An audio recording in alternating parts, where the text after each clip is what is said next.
Ada sebab-sebab kenapa orang kok durhaka kepada orang tua.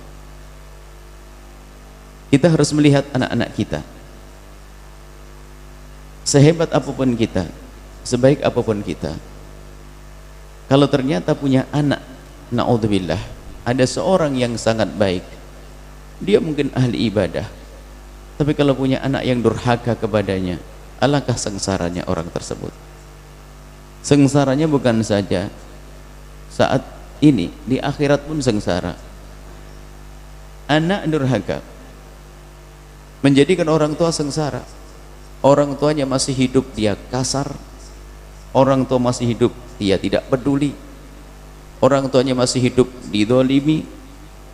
Belum lagi nanti yang paling mengerikan di akhirat, di saat orang tua mau masuk surga dengan amal baiknya orang tua, rupanya anak yang durhaka ini karena dia di neraka karena kedurhakaannya, dia bertata minta kepada malaikat agar orang tuanya ini tidak boleh masuk surga. Lalu ditanya oleh malaikat, kenapa? Bukankah orang tuamu baik? Anak yang di dalam neraka berkata, benar, orang tuaku adalah ahli ibadah, dia baik dan baik dan baik, akan tapi dia telah salah mendidik aku sehingga aku menjadi orang durhaka. Jadi aku menjadi durhaka karena bapak ibuku yang salah mendidikku. Rupanya anak masuk neraka menyeret orang tuanya. Maka nggak cukup kita belajar kebaikan untuk kita. Tadi malam kita belajar berbakti kepada orang tua, akan tapi apakah cukup? Tidak. Anak kita bagaimana kita didik? Maka di antara sebab durhaka banyak sebetulnya, berapa banyak sekali sebab kedurhakaan. Akan tapi ada beberapa poin yang perlu kami hadirkan. Sebab kedurhakaan seorang anak adalah satu, salahnya orang tua di dalam mendidik anak-anak.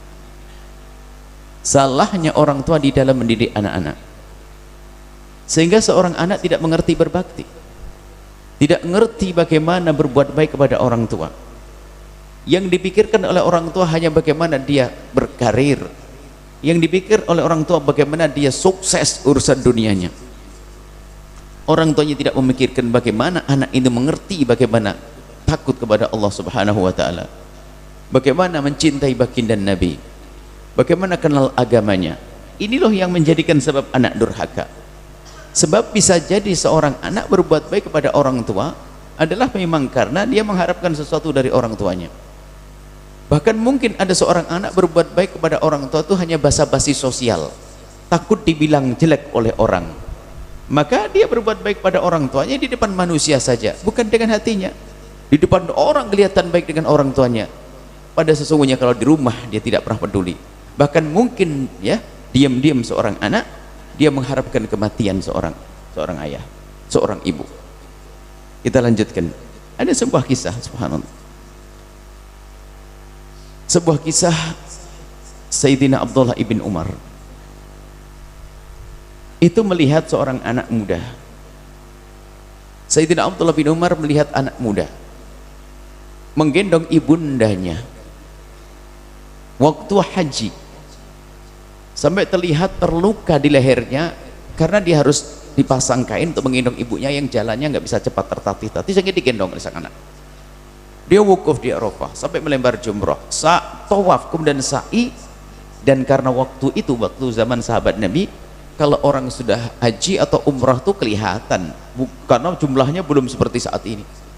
Ya terlihat sih, biarpun sesaat hilang pasti terlihat, terjangkau oleh mata orang yang memandang. Setelah selesai sang anak itu, setelah selesai sang anak umrah atau haji, tahallul, sang ibu didudukkan di tempat yang baik, kemudian diambilkan air minum, kemudian sang anak minta izin kepada ibundanya dengan penuh hormat. Minta izin, ibu, saya menghadap kepada Sayyidina Abdullah bin Umar. Sayyidina Abdullah bin Umar anaknya Sayyidina Umar bin Khattab, ulamanya sahabat Nabi waktu itu, mujtahid, muftinya, ulamanya sahabat Nabi. Datanglah kepada Sayyidina Abdullah bin Umar. Sayyidina Abdullah bin Umar kedatangan anak muda ini ya senang karena kenal tadi, ngelihat. Lalu berkata anak muda, wahai Imam Abdullah bin Umar, iya anak muda, engkau telah melihat aku menggendong ibundaku. Dijawab, ya hebat, istimewa kau ya anak muda, luar biasa engkau wahai anak muda. iya wahai Abdullah bin Umar, wahai Imam Abdullah bin Umar, ibundaku sangat baik, ibundaku sangat baik. Di dalam hatiku tidak ada cita-cita kecuali ingin memuliakan ibundaku. Hingga itu yang aku lakukan. Ibundaku susah untuk berjalan dan beliau menghendaki untuk bisa melaksanakan ibadah haji. Lalu aku gendong dia, aku gendong beliau, aku bawa tawaf, aku bawa sa'i sampai leherku luka semacam ini. Wahai Imam Abdullah, apakah dengan seperti ini aku sudah membalas budi baik ibundaku? Mendengar pertanyaan seperti itu, Sayyidina Umar menjawab tanpa mikir, tidak wahai anak muda, apa yang kau lakukan tidak ada apa-apanya dibanding sedetik saat ibundamu melahirkanmu. Waktu ibundamu melahirkanmu taruhannya nyawa, dan engkau menggendong ibundamu tidak pernah pakai taruhan nyawa. Begitu besarnya jasa seorang ibu, nggak bisa kau balas dengan apapun. Dan ada tambahannya wahai anak muda, dengar kau, dengar wahai anak muda, seorang ibu di saat menggendong sang anak, seorang ibu saat menggendong anaknya masih kecil, diharapkan seorang ibu adalah kapan anakku bisa buka mata, setelah itu kapan anakku bisa merangkak, setelah itu kapan anakku bisa berdiri, setelah itu kapan anakku bisa berjalan, setelah itu kapan anakku bisa besar, setelah itu kapan anakku bisa sukses, dan seterusnya. Itulah seorang ibu di saat menggendong anaknya, harapannya adalah harapan bagaimana anaknya besar, dewasa dan sukses. Tapi wahai anak muda, ingat, alangkah banyaknya seorang anak di saat menggendong ibundanya terlintas di hatinya, kapan ibuku mati, karena merasa capek di saat menggendongnya. Lihat, merasa ibunya merepotkannya, diam-diam kapan ibunya mati. Kami ingin mengambil faedah dari sisi mana? Ada orang berbuat baik kalau dia ikhlas, anak muda tadi, tapi mungkin ada di antara manusia di akhir zaman ini, lihat, berbuat baik kepada ibundanya adalah karena harapan dunia, pengen sertifikat tokonya pindah kepada nama dia atau yang lainnya. Diam-diam menanti kapan ibunya mati, biarpun kelihatannya berbuat baik mengabdi, tapi bukan karena Allah. Hati-hati, permasalahannya apa? Pendidikan yang salah. Maka dari itu kita kembalikan kepada pendidikan. Di mana anak kita kena belajar? Anak kita boleh belajar ilmu kedokteran, anak kita boleh ilmu apapun, tapi tolong jangan sampai anak kita tidak kenal Allah. Anak kita harus kita latih bagaimana menangis di saat mengingat dosa-dosanya. Kita ajari bagaimana di tengah malam dia punya waktu beberapa menit untuk ngadu kepada Allah. Pendidikan, kenal Allah, ini penting. Jangan Anda terlena. Dan alangkah banyaknya orang tua terlena, membiayai anaknya ratusan juta hanya untuk urusan dunia, akan tapi urusan akhirat tidak. Urusan dunia dibayar dengan biaya mahal, tapi urusan akhirat sangat pelit. Dan ini akan terjadi kepada orang yang katanya soleh dan solehah sekalipun.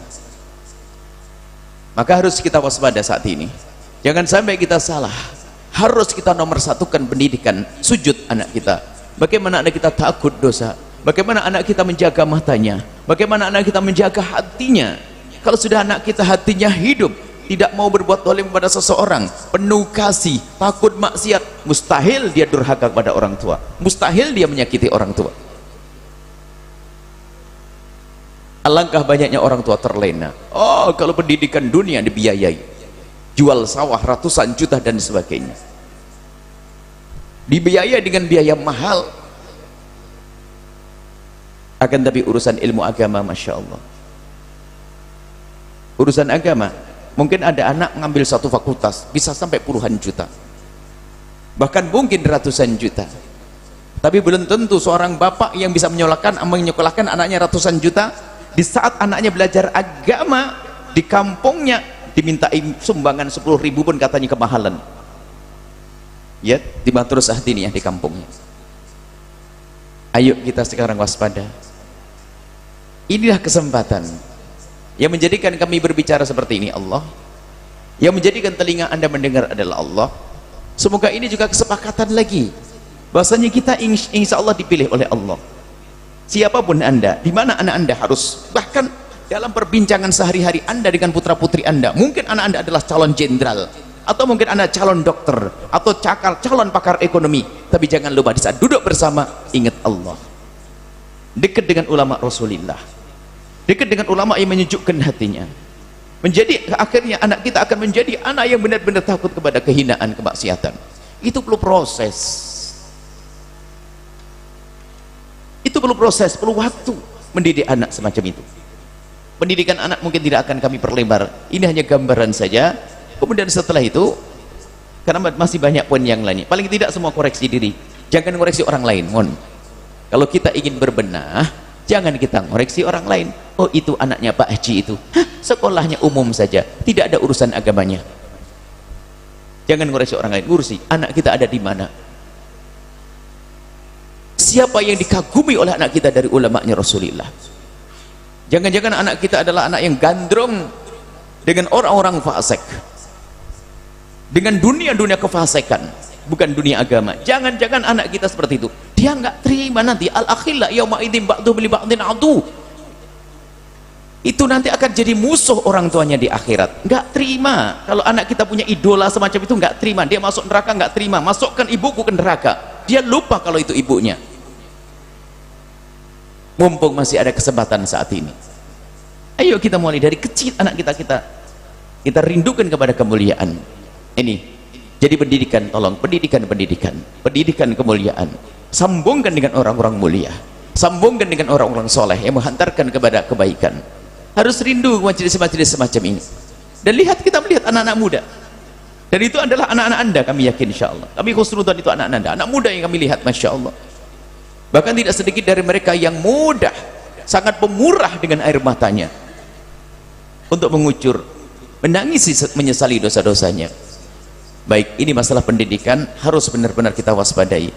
Kalau kita salah mendidik anak-anak kita, hasilnya adalah munculnya anak-anak durhaka, anak-anak yang durhaka kepada orang tua. Na'udzubillah.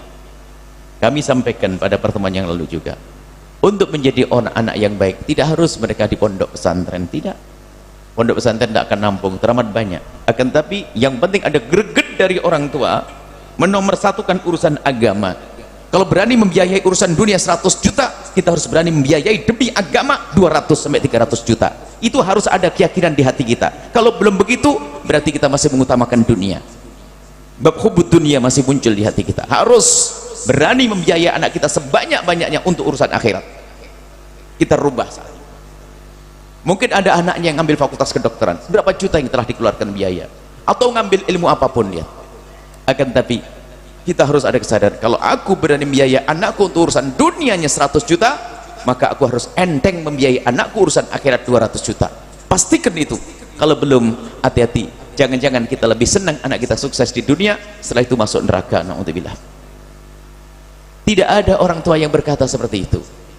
Tidak ada orang tua yang berkata dengan lesannya begini, wahai anakku, sudahlah nak, yang penting kau sukses di dunia, setelah itu kamu masuk neraka nggak apa-apa. Nggak ada. Nggak ada lesan yang ngucap semacam itu. Tapi perilaku orang tua hari ini ngomong kayak gitu, yaitu tadi, kalau sudah urusan sekolah dunia dibiayai. Tapi kalau urusan agama, beratnya seolah-olah ilmu agama mengganggu ilmu dunianya. Nah, ini aneh sekali.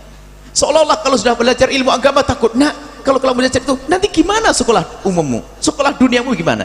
Itu rata-rata pikiran. Khawatir itulah orang tua yang akan didurhakai oleh anaknya. Makanya anak yang tidak kenal Allah itu akan menjadikan orang tua tersiksa, bukan saat di dunia, di akhirat nanti lebih seram lagi. Belum lagi di dunia pun juga akan nyiksa seorang tua. Anak menyiksa orang tuanya. Lihat di negeri-negeri yang tidak kenal Allah, orang tua kalau sudah menjelang tua itu, sang anak sudah berebut mencari brosur, mana panti jompo yang paling tepat untuk ibuku. Na'udzubillah.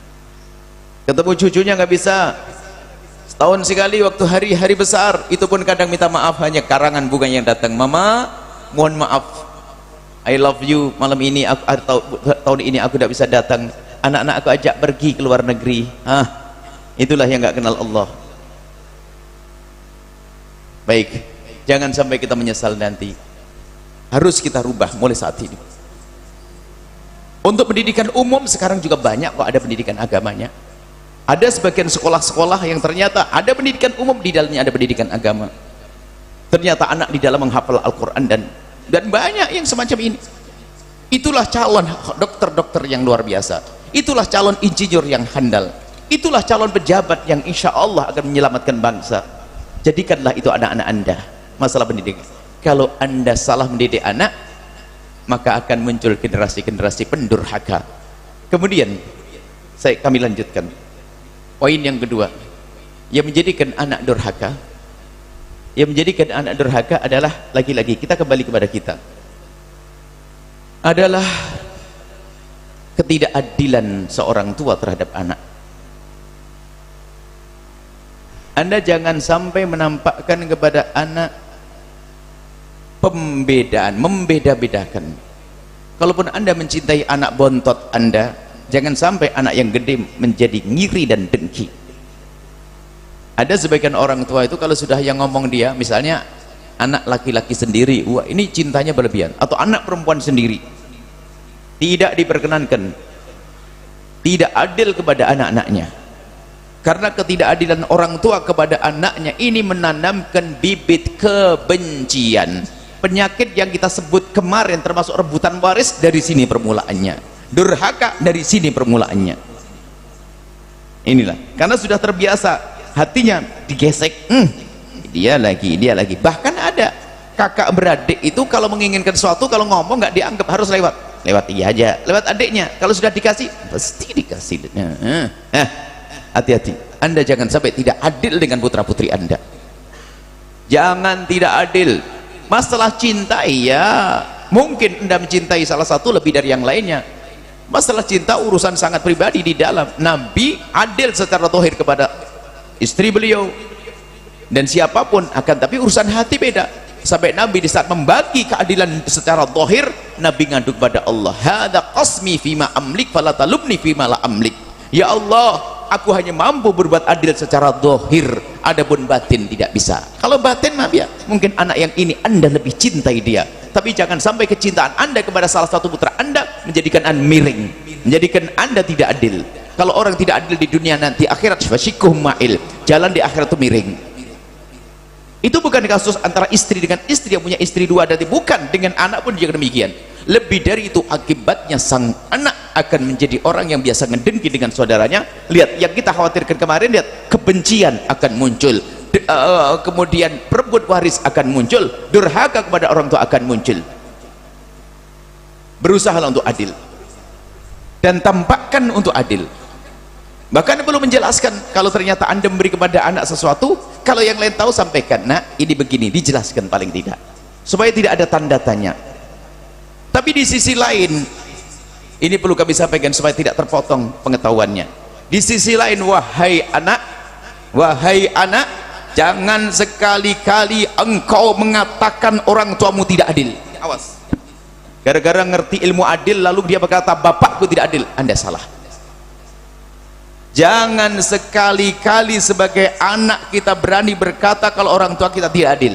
Sebab apa? Kadang tampak tidak adil di mata kita, sebetulnya sangat adil, hanya belum waktunya saja. Misalnya ada kakak pertama dibuatkan rumah, kakak yang adik-adiknya belum dibuatkan, tidak perlu kita menuntut, abah kenapa abah buatin rumah, kok saya belum. Pertimbangan ayah, rizkinya ayah terbatas, kemudian engkau belum menikah juga, kemudian banyak hal. Pokoknya sekali awas, termasuk durhakanya seorang anak berani berkata kalau bapaknya tidak adil. Biarpun di mata Anda tidak adil, belum tentu itu tidak adil. Bisa saja orang tua Anda merasakan bahasanya masa kecil Anda telah menghabiskan biaya yang banyak, kemudian adik kakak Anda yang sebelah ini tidak mendapatkan. Atau mungkin Anda mendapatkan pendidikan yang tinggi, kakak belum mendapatkan pendidikan yang tinggi, atau yang lainnya. Ingat, termasuk kekotoran hati Anda kalau sudah mulai berani berkata bapakku tidak adil atau ibuku tidak adil.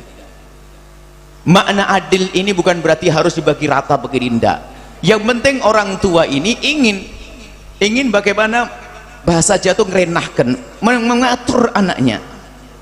Misalnya anaknya 3 punya duit 1 juta, bukan berarti langsung dibagi 300 berapa tiga. Tidak, dilihat dulu, mungkin yang paling gede 500 dulu, ya apa 300 apa 500 dulu, yang kecil belum dikasih, tapi ada simpanan nanti karena masih kecil belum bisa megang duit. Atau mungkin satu diberi tanah 5 hektar, yang satu hanya dikasih toko kecil. Cuman orang tua mikir, yang dikasih toko kecil itu memang ibunya tahu dia bakat dagang, dikasih toko kecil di tengah kota. Yang satu lagi nggak bisa berdagang, bisa aja bercocok tanam, dikasih tanah 5 hektar. Dia mikir orang tua itu. Ingat, pokoknya begini, supaya tidak pincang. Kadang salah, dapat ilmu tuh hanya untuk menghukumi orang lain, itu repot. Kita ngomong orang tua harus adil, tatonya kita sebagai anak mengatakan, iya bapakku tidak adil. Anda pulang dengan sengsara, Anda pulang dengan ilmu yang tidak manfaat. Maka kami tidak ingin ada ilmu tidak manfaat. Maka ingat, Anda harus berbuat adil kepada putra putri Anda, apapun bentuknya. Jangan sampai kecintaan Anda kepada sang anak, salah satu anak Anda, menjadikan Anda miring. Ada hitungannya di hadapan Allah, dan itu menjadikan sebab permusuhan di antara hati anak-anak kita. Di sisi lain, wahai para hamba-hamba pilihan Allah, ingat, jangan sekali-kali Anda berani berkata orang tuaku tidak adil. Sebab tidak semua yang dilakukan oleh orang tua harus lapor kepada kita. Mungkin orang tua ngasih salah satu saudara kita dengan jumlah uang, kemudian tidak memberi kepada kita. Bukan tidak memberi, barangkali sudah disimpankan di tempat yang khusus, atau sebetulnya beliau ingin memberi, hanya belum sampai kepada Anda. Pokoknya harga mati. Jangan sekali-kali berkata bahwa orang tua kita tidak adil. Ini bahaya sekali. Kalau kita tidak adil kepada anak, akan sebab kehancuran. Kehancuran di dalam diri anak kita sendiri. Kemudian ini kita lanjutkan ya, insyaallah ya, kita lanjutkan poin-poin yang menjadi sebab anak durhaka. Kadang perilaku orang tua, dan juga sebab anak itu nggak benar itu juga karena orang tua salah pendidikan. Biasanya anak mama, anak paling bontot, laki sendiri, anak yang sakit-sakitan, sebenarnya berangkat dari fitrah nurani kebaikan. Misalnya ada satu anak yang suka sakit-sakitan, karena anak ini suka sakit-sakitan, tertanam di hati sang ibu rasa kasihan, kasih sayang, cintanya semakin banyak, sehingga apa, dia nggak tegaan dengan anak ini, tapi buahnya adalah apa? Buahnya ketidakadilan. Mari belajar mulai detik ini, harus kita pandang anak kita sama untuk bisa beradil. Bahkan lihat di dalam pemberian, biarpun anak yang satu badung bandel, naudzubillah, insya Allah itu bukan anak Anda. Jika ada seorang bapak mempunyai anak, salah satu anaknya badung bandel dan sebagainya, tetap tidak diperkenankan, tidak adil. Harus adil, karena kalau kita tidak adil menjadikan dia semakin jahat. Cuman kadang orang tua itu begitu, mentang-mentang anak yang paling jahat, kamu tidak patuh sih, nggak bisa. Harus adil. Dan makna adil ini yang harus kita pahami juga. Adil itu bukan beres bagi rata, enggak, akan tapi dalam perasaan kita harus sesaat kita beri uang, kemudian sesaat kita harus melebihkan dari sisi yang lain, bukan harus dengan materi. Artinya jika Anda mengoreksi diri Anda terus, Anda akan aman dari sifat tidak adil. Artinya mungkin saat Anda melakukan kebaikan kepada anak Anda langsung ingat anak yang lainnya. Mungkin Anda tidak punya uang yang cukup untuk memberi yang satunya lagi, tapi Anda pun bisa membisikkan yang lembut kepada anak Anda, sayang sini anakku, kamu tahu abang baru saya belikan apa? Motor. Tampakkan bahasanya kita sangat mencintai anak kita ini. Kamu belum saya belikan motor anakku, tapi ingat, mama sudah siap nanti akan cari rezeki lagi, abah akan cari untuk kamu. Jadi begitu diambil hatinya, dia tidak mendapatkan motor tapi mendapatkan sapaan lembut. Sudah tidak dikasih, kamu sih makanya jadi anak yang benar, makanya mama tidak akan dibelikan apa-apa nanti. Wah, tambah benci kepada saudaranya. Ayo hati-hati kita semuanya. Kemudian hal lain lagi yang menjadikan anak durhaka kepada orang tua adalah, naudzubillah, kedurhakaan orang tua kepada orang tuanya. Albirrus salaf. Kalau Anda berbuat baik kepada orang tua, maka mau tidak mau Allah akan menjadikan anak Anda berbakti kepada Anda, dengan catatan berbakti yang sesungguhnya karena Allah. Tapi yang durhaka kepada orang tuanya, lihat, akan Allah hadirkan anak yang durhaka. Ya, saat inilah kita berbakti pada orang tua agar membuahkan anak yang bisa berbakti pada kita. Birru aba'akum tabirrukum abna'ukum. Dapatkan Nabi, berbaktilah engkau dengan orang tua, bukan basa-basi, berbakti karena hati. Allah yang mengetahui hati Anda, Allah akan gerakkan hati-hati anak Anda. untuk bisa berbakti kepada Anda, berbakti kepada orang tua. Makanya kalau ada anak durhaka, kemarin kami sampaikan, kalau ada anak durhaka kepada orang tua, lihat dia akan dihukum oleh Allah di dunia sebelum di akhirat. Di antaranya adalah akan dikirim oleh Allah anak yang lebih durhaka dari dia, dan itu nanti adalah silsilah ahli neraka. Anaknya masuk neraka, dia pun tidak terima, akan membawa orang tuanya ke dalam neraka. Ini memulai dari diri kita. Maka kita pun belum belajar tulus dengan orang tua, dimulai dari banyak mendoakan dan seterusnya. Orang tua yang masih hidup terus berusaha untuk sambung, kita perlu koreksi terus. Makanya kami sampaikan bahwasanya ilmu untuk menjadi orang baik tidak cukup Anda memperbanyak ibadah dan ibadah dan ibadah. Akan tapi ada satu ibadah yang sering dilupakan oleh hamba Allah, adalah tafakkur. Jadikan waktu ibadah Anda sepertiga adalah untuk ibadah seperti orang awam, orang lain beribadah, sholat, baca Quran. Tapi ada satu ibadah sepertiga Anda harus tafakkur, ngerenungi, sampai Anda bisa mengelus dada Anda, Allah, benar anakku, aku telah salah didik anakku, atau aku dengan ibuku, dengan ayahku, kenapa aku ngomong kasar, dikituin saja kenapa aku harus marah. Allah, Allah, Allah, terus tafakkur. Makanya tafakkur ini dikatakan khairun min ibadatis sanah, lebih bagus daripada ibadah 1 tahun. Kita hanya tafakkur 1 jam, nggak sampai 45 menit saat ini. Ini lebih bagus daripada ibadah setahun. Kenapa? Dari tafakkur sesaat inilah yang menyempurnakan ibadah kita, dengan tafakkur sesaat. Maka kami himbau, di saat ada tafakkur semacam ini, tafakkur ada tafakkur kolektif, tafakkur jama'i bareng-bareng kayak begini, tapi ini hanya sekedar modal, baru nanti Anda kembangkan sendiri. Anda perlu merenungi terus apa yang kami sampaikan, catat 1, 2, terus harus asah hati. Anda bisa bertafakur, kadang masih keras hatinya, mau doakan saudaranya saja masih susah, Anda berangi lagi. Dengan ibunya pun cium tangan ragu-ragu, dengan ibunya masih Anda berangi, lolos Anda. Baik, ini adalah 3 poin yang kami sampaikan saat ini untuk menyempurnakan berbakti kepada orang tua. Kemudian setelah itu, baik, kemana kita akan menyekolahkan anak-anak kita? Ingat, tidak cukup Anda terpesona dengan pendidikan agama. Anda harus minta petunjuk pada orang yang mengerti. Jangan sampai kerinduan Anda menyekolahkan anak Anda ke tempat sekolah agama, ternyata justru malah tersesat. Sekarang macam-macam propaganda membawa kesesatan. Negara kita bebas, apa saja boleh di negeri ini. Bisa saja belajar agama, ternyata malah terjerumus. Makanya ilmu agama harus jelas, ilmu agama akidah harus jelas. Akidah yang Allah ridhoi ini ada silsilahnya sampai kepada baginda Nabi. Jangan hanya sekedar brandnya, gebiarnya adalah sekolah Islam dan sebagainya, lalu Anda masukkan anak Anda ke sana. Oh enggak, ini biasanya penyakitnya orang kaya. Mohon maaf, semoga Anda orang kaya yang selamat.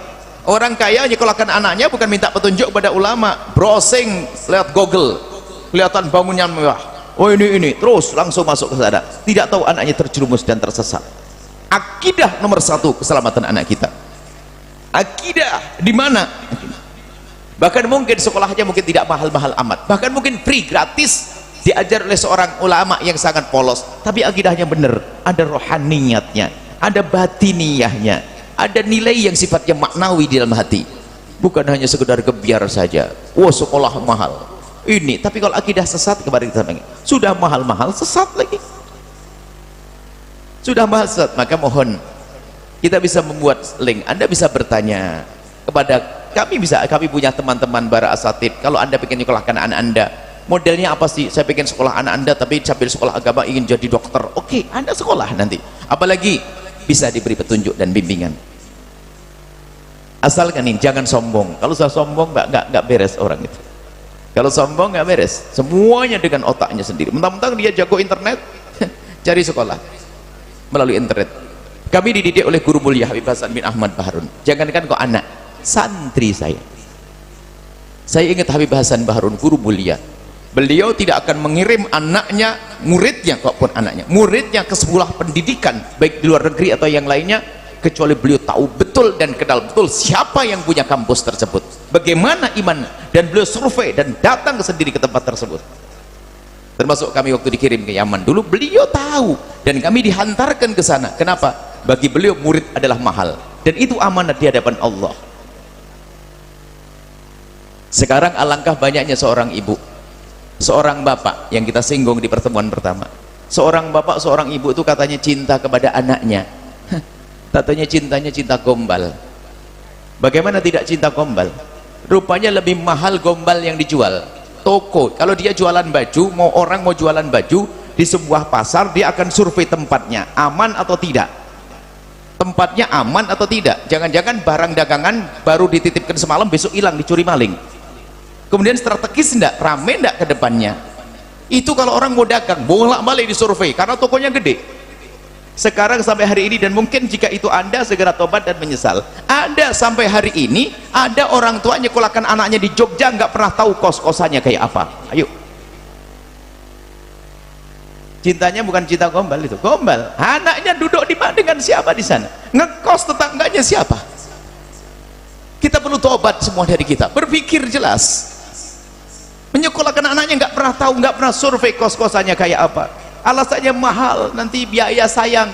Waktu survei toko bondar mandir bawa temennya, strategis tidak, gimana baik tidak, aman atau tidak.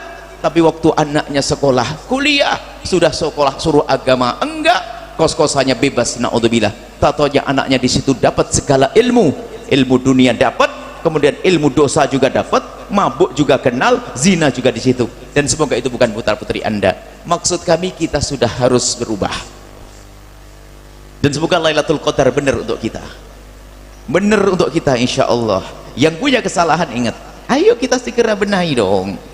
Jangan menyerah dengan kesalahan kita, jangan menyerah dengan kekhilafan kita. Kita harus berubah. Jika yang kami sampaikan benar itu adalah Anda, kan masih ada hari esok. Dan Tuhan kan yang maha pengampun, Allah maha luas dengan rahmatnya. Kenapa kok kita menjadi orang yang kecil berprasangka buruk kepada Allah? Ayo kita berubah, buat perubahan. Pendidikan anak kita benarkan. Bahkan kita punya tradisi telepon kepada anak kita, tuh teleponnya bagaimana. Kita perlu membuat perubahan yang banyak. Kita pengen bahwa di antara kita ini, kalau telepon anaknya bertanya, sayang semalam tahajud atau tidak sayang, berapa halaman Al-Quran yang sudah kau baca dalam seminggu ini nak, salawatnya sudah banyak belum? Bukan yang lainnya. Kita perlu biasakan kalimatnya selalu dengan Allah, dengan Allah. Sudah doakan kiai itu atau belum nak, agar hatinya semakin sambung? Sudah kau doakan gurumu itu atau belum apa nak? Baru setelah itu, duitmu masih ada atau tidak sayang? Kita perlu biasakan ini, itu pendidikan, membuat perubahan. Kalau kita benar buat perubahan, malam ini kita niat, Allah makasih, tahun depan Anda menemukan perubahan yang dahsyat. Anaknya berubah semuanya, Anda pun, kita berubah indah. Semoga panjang umur semuanya. Kalau mati sewaktu-waktu, sudah mati dengan keindahan. Tapi yang repotkan penyakit hari yang malam yang dua, sombong. Tidak ingin membuat perubahan. Kebenaran yang didengar pun hanya sekedar dongeng yang masuk telinga kanan, keluar telinga kiri. Jangan seperti itu. Ayo kita buat perubahan. Dan ingat, bukankah ilmu adalah untuk kita? Kalau kita mendengar petuah adalah untuk kita, jangan hanya untuk orang lain. Kadang kita mendengar petuah ilmu yang ingat orang lain. Dia tuh persis dia itu durhaka sama orang tua. Itu tidak adil, itu sombong, itu dendam, itu dengki. Lah kok dia seperti bukan manusia lagi? Jadi kalau ada kalimat yang disampaikan, hendaknya untuk aku. Baik, ini yang bisa kami sampaikan berkenaan tentang koreksi diri kita ya, lanjutan daripada yang kami sampaikan semalam ya. Pendidikan anak tolong, dan tidak harus mahal, tapi harus selamat. Tidak harus sekolah yang terkenal, tapi harus terkenal di akhirat anak kita. Nah ini pendidikan. Kemudian awas, hati-hati, harus mulai saat ini adil. Nggak ada salahnya kok orang tua minta maaf sama anak, bukan aib dan celah, bahkan itu pendidikan yang dasar. Nak, mohon maaf nak, selama ini abah kurang baik kepadamu, aku seolah-olah membeda-bedakan kamu nak, minta maaf sayang ya, minta maaf. Nggak apa-apa, hari ini kita pulang pada anak kita, peluk dia sampai luntur kedengkian yang selama ini mulai muncul, sampai runtuh dendam yang ada di hati anak kita, kita peluk dia sebelum mereka berkembang dengan kekuatannya sendiri.